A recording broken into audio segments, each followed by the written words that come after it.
Salut tout le monde, comment allez-vous? Alors comme promis, je vais vous montrer comment on utilise ces super petites poudres néon. Donc ce ne sont pas des pigments à proprement parler, des pigments chrome qu'on va frotter sur une couche sans résidu, mais ce sont donc des pigments, j'ai envie de dire, un peu de la poudre libre, de la poudre teintée, et donc ça s'utilise différemment. Donc c'est ce que je vais vous montrer avec une petite déco très automnale, ça va vous plaire. Allez, on y va! Alors voilà, déjà commençons par admirer ces magnifiques poudres. Elles sont juste sublimes, elles sont fluo comme pas possible, quoi. Donc ce ne sont pas des pigments comme les pigments chromes. Vous savez, donc les chromes doivent se frotter sur une couche sans résidu, sur une finition sans résidu. Alors que les poudres néons, elles, ont besoin d'une couche de résidu, quelque chose qui colle. D'accord? Donc chez M-Nails, les gels qui fonctionnent le mieux, ce sont le Perfect White, qui est un gel paint blanc très pigmenté avec couche de résidus. Mais moi, personnellement, j'utilise le gel stamping blanc, qui est juste parfait. Il a une micro couche de résidus qui fait qu'il accroche merveilleusement bien le pigment. Enfin, j'en suis folle. Donc première chose, regardez, ça c'est le modèle que je vous avais montré. Donc on voit à quel point, même sur capsule transparente, cette technique rend les choses opaques. Parce que si on avait utilisé en fait un vernis ou un gel de couleur jaune fluo comme ça, on aurait vu à travers quoi. Parce que cette technique en fait de gel peint blanc plus néon permet d'avoir des motifs avec une opacité et une finesse vraiment incomparables. Il aurait fallu 5 couches de vernis jaune pour arriver à cette étape-là. Donc je suis sur une construction cover, donc peu importe laquelle, mais le plus important c'est qu'il faut que la surface soit lisse.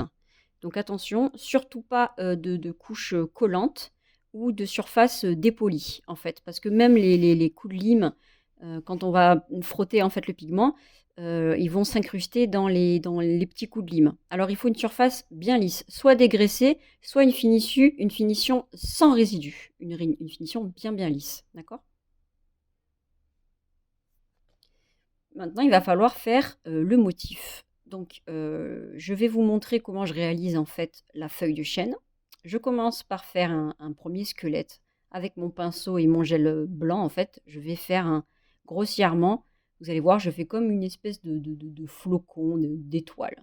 Parce que j'ai bien appris en fait le squelette de la feuille de chêne. Je commence par faire ça.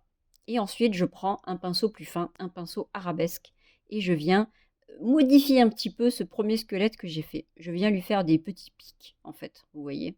Je modifie le squelette grossier que j'ai fait au départ, avec des petits coups de pinceau arabesque. Et petit à petit, voilà, ma feuille de chêne va se dessiner.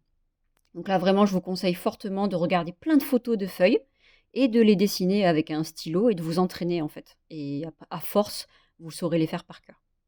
Donc quand j'ai fini voilà, de faire mes petits détails, je relie un peu tous les points, je relie mes arabesques entre elles, et voilà, je termine de bien remplir le motif, et j'obtiens une grosse tache blanche en forme de feuille. Donc ça, c'est pour le motif de la feuille de chêne.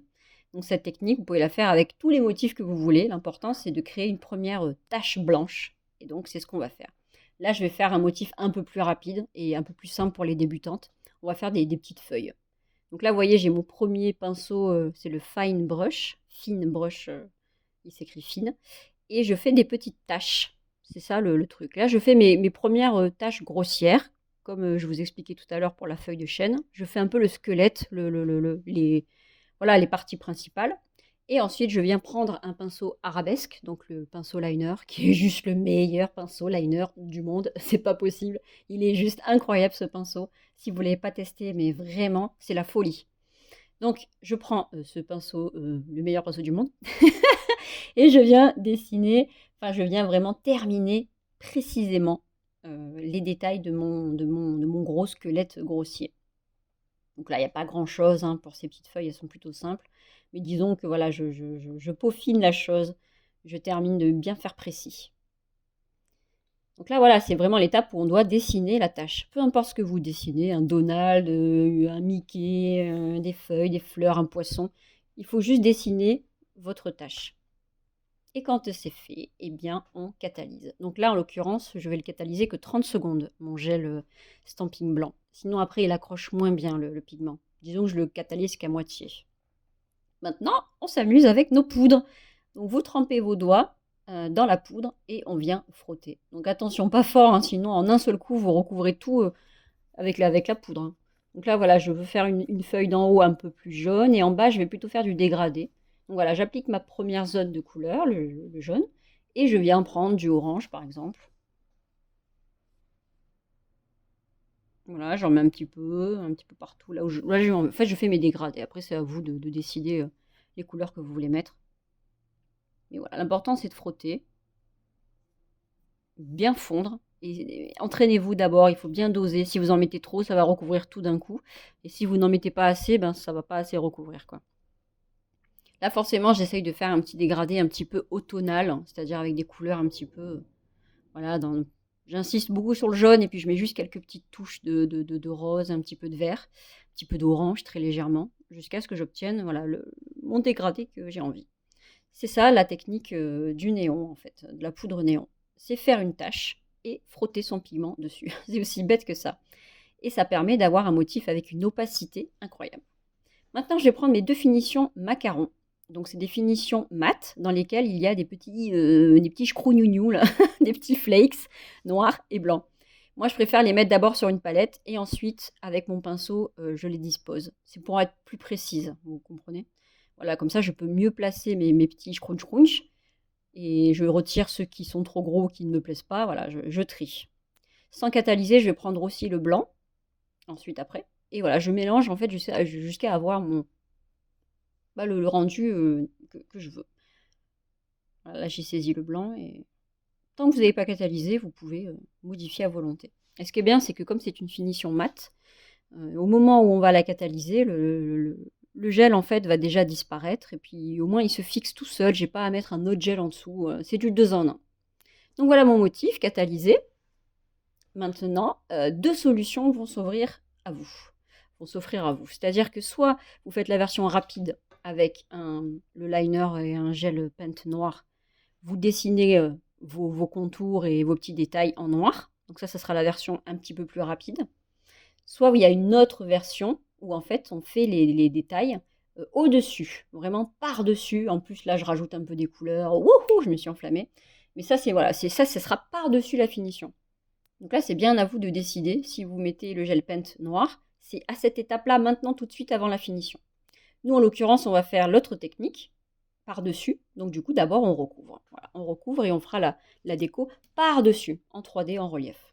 Là, j'ai pris ma finition velours, qui est une finition velours mat, juste incroyable. Et je vais venir prendre un gel paint, sans résidu cette fois. Donc qui ne colle pas. Et en plus, lui, il est un peu pâteux, donc j'adore pour faire un petit peu des reliefs en 3D. Là, je mets 3 petites touches parce que je vais venir le colorier avec mes pigments. C'est ça qui est cool avec les pigments, c'est qu'on peut faire plein de choses avec. Là, je vais en l'occurrence transformer mon gel paint en gel un petit peu, bon, pas vraiment fluo, parce que forcément, comme il est blanc, ça va rajouter, ça sera plutôt pastel. Et avec ces donc 3 couleurs pastel, je vais m'amuser sur ma finition mat catalysée à faire mes petits motifs. Donc avec ce pinceau liner magnifique, qui est juste génial, il fait des traits tellement fins. Voilà, je joue un peu avec les couleurs, je m'amuse, et je fais pas tous les contours.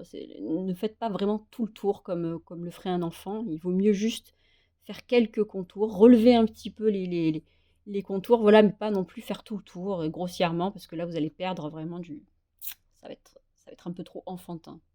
Donc là, voilà, j'ai fait quelques rainures. On voit que ça ressort bien en 3D.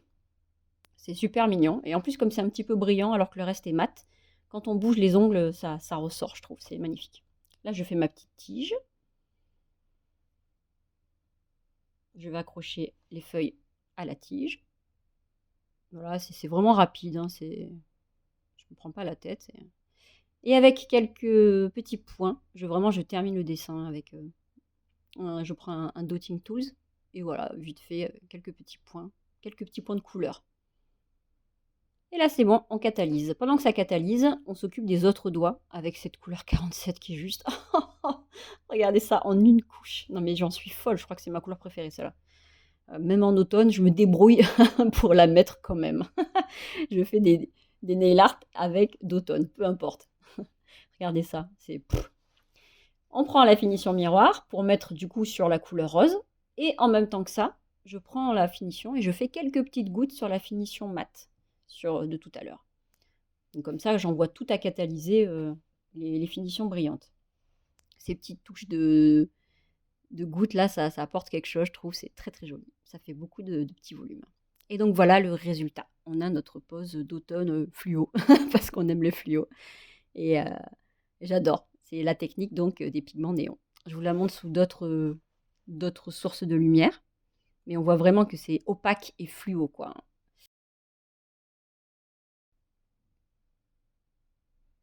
Voilà, j'adore. J'espère que vous aussi vous adorez.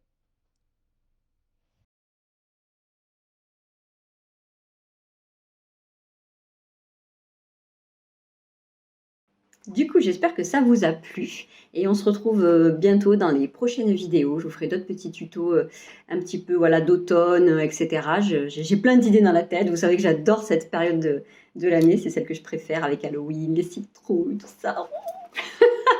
Donc voilà, je vous dis à très bientôt et je vous fais des énormes bisous. Et n'oubliez pas, retrouvez tous les produits M-Nails sur ce site-là.